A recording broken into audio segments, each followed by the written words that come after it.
गुरुदेव के आशीर्वाद से प्राचीन मंत्रों की इस श्रृंखला में आपका स्वागत है। साल का आखिरी सूर्य ग्रहण। आज के इस वीडियो में हम जानेंगे सूर्य ग्रहण लगने के बाद हमें जन्म राशि के अनुसार किन भगवानों के दर्शन करने चाहिए, सूर्य ग्रहण कब लगेगा, उसका क्या समय रहेगा, सूर्य ग्रहण के दुष्प्रभाव हमारे जीवन में न पड़े उसके लिए 6 सरल उपाय हम इस वीडियो में आपको बताने जा रहे हैं। तो इस वीडियो को अंत तक देखिएगा। साल का आखिरी सूर्य ग्रहण 14 दिसंबर 2020 सोमवार को पड़ने जा रहा है। 14 दिसंबर को अमावस्या भी है। इस दिन ग्रहण रात को लगने वाला है। इस ग्रहण को भारतीय ज्योतिष में खंडग्रास ग्रहण माना गया है। आखिर ये खंडग्रास सूर्य ग्रहण होता क्या है? जब पृथ्वी और सूर्य के बीच में चंद्रमा आता है तो इस स्थिति को हम सूर्य ग्रहण कहते हैं। लेकिन चंद्रमा जब आंशिक रूप से सूर्य को ढक लेता है तो इसे खंडग्रास सूर्य ग्रहण कहा जाता है। यानी कि जो 14 दिसंबर को जो सूर्य ग्रहण होने वाला है वो आंशिक ग्रहण होने वाला है, वो अल्प ग्रहण होने वाला है। ग्रहण का समय शाम को 7:03 से 15 दिसंबर की रात्रि को 12:23 पर यह ग्रहण समाप्त हो जाएगा। यह करीब 5 घंटे से ज़्यादा का समय लेगा। ज्योतिषी गणना में इसे काफ़ी महत्वपूर्ण माना गया है। ग्रहण का असर सभी राशियों पर पड़ता है और लोगों के जीवन में परिवर्तन आता है। कुछ न कुछ लोगों के जीवन में चेंजेस आते हैं। ग्रहण के प्रभाव से उनकी राशियों में हलचल मच जाती है। इस बार यह भारत में दिखाई नहीं देने के कारण इसका असर भी बहुत कम होगा। सूर्य ग्रहण रात्रि में होने के कारण सूतक भी नहीं लगेगा। ज्योतिष शास्त्र के अनुसार सूर्य ग्रहण के दौरान सूर्य पीड़ित हो जाता है। जब कोई ग्रह पीड़ित हो जाता है तो वह शुभ फल प्रदान नहीं करता, इसलिए सूर्य ग्रहण की घटना को शुभ नहीं माना जाता है। सूर्य ग्रहण को आपको क्या क्या उपाय करने चाहिए, क्या क्या प्रयोग करना चाहिए ताकि इस ग्रहण का आपके जीवन में इस ग्रहण से और फायदा हो, इसीलिए हमें कुछ न कुछ उपाय इस दिन करना चाहिए। पहला उपाय, तंत्र शास्त्र के अनुसार ग्रहण के दौरान पके हुए भोजन में तुलसी और कुश रख दें। इससे भोजन अशुद्ध नहीं होता और घर में सभी स्वस्थ रहते हैं। अगर हम ग्रहण के दौरान कुछ भी भोजन खाते हैं उससे हमारा स्वास्थ्य बिगड़ सकता है, तो इसलिए पहले से ही हमें उस भोजन को शुद्ध कर लेना है ताकि उस भोजन में कुछ भी नकारात्मकता नहीं आने पाए। इसीलिए हमें पहले ही भोजन को पवित्र कर लेना है। दूसरा उपाय, सूर्य ग्रहण के दौरान लक्ष्मी जी का आपको ध्यान करना है। लक्ष्मी जी के मंत्रों का जाप करना है, लक्ष्मी स्तोत्र का जाप करना है। आपको लक्ष्मी स्तोत्र पाठ करना है, बहुत ही उत्तम माना गया है। ऐसा करने पर आपकी जो धन समृद्धि के लिए बहुत ही अच्छा होता है। सूर्य ग्रहण से हमारे जीवन में कोई भी गलत प्रभाव नहीं पड़ना चाहिए। इसीलिए हमारे पास जो लक्ष्मी है वो भी हमारे हाथ से न चली जाए। इसीलिए सूर्य ग्रहण के दौरान हमें लक्ष्मी माता का जाप करना है, हमें लक्ष्मी माता का स्तोत्र करना है ताकि लक्ष्मी जी हमारे ऊपर ध्यान दें और हमारे स्तोत्र और मंत्रोच्चार से हमारे पास में जो लक्ष्मी है वो भी सेफ रहे। सबसे बड़ी बात ये रहती है कि सूर्य ग्रहण के दौरान अगर हम लक्ष्मी जी का जाप करते हैं तो हमारे ऊपर जो सूर्य ग्रहण की जो दुष्प्रभाव हमारे जीवन में जो पड़ने वाले हैं, जो लक्ष्मी से संबंधित पड़ने वाले, हमारे पास जो लक्ष्मी है वो भी हमारे हाथ से न चली जाए। इसीलिए सूर्य ग्रहण के दौरान हमें लक्ष्मी माता का जाप करना है, हमें लक्ष्मी माता का स्तोत्र करना है ताकि लक्ष्मी जी हमारे ऊपर ध्यान दें और हमारे स्तोत्र और मंत्रोच्चार से हमारे पास में जो लक्ष्मी है वो भी सेफ, हमारे पास जो अभी धन है वो भी हमारे पास रहेगा और उसके बाद हमारे जीवन में और धन के आसार बढ़ेंगे। तो धन प्राप्ति और धन संचय के लिए पुराणों में कनकधारी स्तोत्र का भी पाठ करना विशेष फलदायी बताया गया है।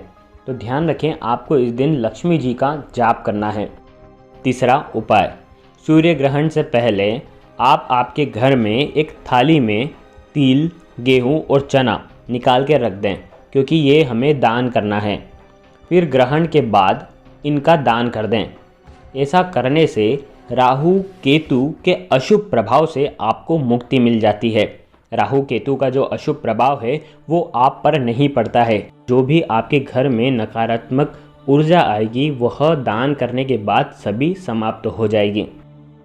साथ ही ऐसा करने से आपके जीवन में, समाज में मान सम्मान मिलता है आपको, और करियर में भी ग्रोथ मिलती है। चौथा उपाय, धन समृद्धि के लिए सूर्य ग्रहण समाप्त होने के बाद यानी कि 15 तारीख को आपके घर में जो भी यंत्र हैं, जो भी श्री यंत्र हैं, जो भी किसी भी देवी देवता के यंत्र हैं, उसे आप दूध और पानी मिलाकर उसका अभिषेक करें और 21 बार, अगर वो किसी का भी मंत्र हो, किसी भी देव का मंत्र हो तो उसे 21 बार उन देव को याद करके उसका अभिषेक करें। अगर वो लक्ष्मी जी का श्री यंत्र हो उनके मंत्र का 21 बार जाप करें।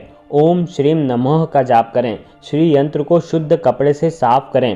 ऐसा करना बहुत ही शुभ होता है। ग्रहण का जो प्रभाव गलत जो पड़ गया होगा उसका नाश हो जाता है और घर में सुख, संपत्ति, सौभाग्य और ऐश्वर्य की प्राप्ति होती है। पांचवा उपाय, सूर्य ग्रहण के बाद आपको गरीबों अथवा ज़रूरतमंदों को भोजन कराना चाहिए।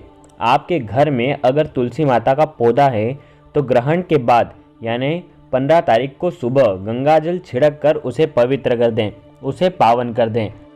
छठा उपाय, ग्रहण के बाद गायों को हरी घास खिलाएं, पक्षियों को अन्न खिलाएं और ज़रूरतमंदों को वस्त्रों का दान करें। इससे आपका पुण्य प्रबल होता है। मान्यता ये है कि सामान्य दिन में अगर हम दान करते हैं और ग्रहण के दिन अगर हम दान करते हैं तो ग्रहण के दिन का जो दान है वो 1 लाख गुना हमको फलदायी होता है। ग्रहण में दिया हुआ दान बहुत ही प्रभावशाली होता है, उत्कृष्ट होता है। तो हमें सूर्य ग्रहण के निमित्त कुछ न कुछ दान करना चाहिए। अब जन्म राशि के अनुसार हमें सूर्य ग्रहण के बाद किस देवी देवता, किस भगवान के हमें दर्शन करने चाहिए, ये हम आपको बताने जा रहे हैं। सूर्य ग्रहण का दुष्प्रभाव हमारे अगर जीवन में पड़ता है तो हमें राशि के अनुसार, हमारी जन्म राशि के अनुसार हमें सूर्य ग्रहण के बाद आराध्य देव के दर्शन करना। मेष राशि के जातकों को सूर्य ग्रहण के बाद हनुमान जी की पूजा अर्चना करनी चाहिए, हनुमान जी के दर्शन करने चाहिए, हनुमान जी की चालीसा का पाठ करना चाहिए, 108 बार हनुमान जी के मंत्रों का जाप करना चाहिए। ऐसा करने पर सूर्य ग्रहण के जो भी दुष्प्रभाव उनके जीवन में पड़ने वाले होते हैं या पड़ गए हों तो उसका निवारण उसी दिन हो जाता है। वृषभ राशि के जातकों को सूर्य ग्रहण के बाद कोई भी देवी के मंदिर में जाकर उनके दर्शन करना है। वो देवी पद्मावती भी हो सकती है, चक्रेश्वरी भी हो सकती है, अंबिका माता भी हो सकती है। कोई भी देवी के दर्शन आपको इस दिन करना है ताकि आपके ऊपर जो भी सूर्य ग्रहण का दुष्प्रभाव पड़ा है वो पहले ही समाप्त हो जाए। मिथुन राशि के जातकों को सूर्य ग्रहण के बाद भगवान विष्णु की विशेष पूजन अर्चन करनी चाहिए, भगवान विष्णु के दर्शन करने चाहिए, भगवान विष्णु के मंत्र का ओम नमो भगवते वासुदेवाय का जाप करना चाहिए और उनके ऊपर जो भी सूर्य ग्रहण से दोष जो उत्पन्न हुआ है वह सब समाप्त हो जाएगा। कर्क राशि के जातकों को सूर्य ग्रहण के बाद भगवान शिव के दर्शन करना चाहिए, भगवान शिव की पूजा अर्चना करनी चाहिए, भगवान शिव को जल चढ़ाना चाहिए, भगवान शिव के मंत्र का जाप करना चाहिए, ओम नमः शिवाय का जाप करना चाहिए। ऐसा करने पर उनके ऊपर सूर्य ग्रहण की जो भी दुष्प्रभाव पड़े हैं वो समाप्त हो जाते हैं। सिंह राशि के जातकों को इस दिन भगवान श्री राम का नाम लेना चाहिए, भगवान श्री राम के दर्शन करना चाहिए, भगवान श्री राम का 108 बार उनके सामने मंदिर में उनका नाम लेना चाहिए। कन्या राशि के जातकों को सूर्य ग्रहण के बाद भगवान श्री गणेश की पूजा अर्चना करनी चाहिए, भगवान श्री गणेश के दर्शन करने चाहिए, उनका 108 बार नाम लेना चाहिए।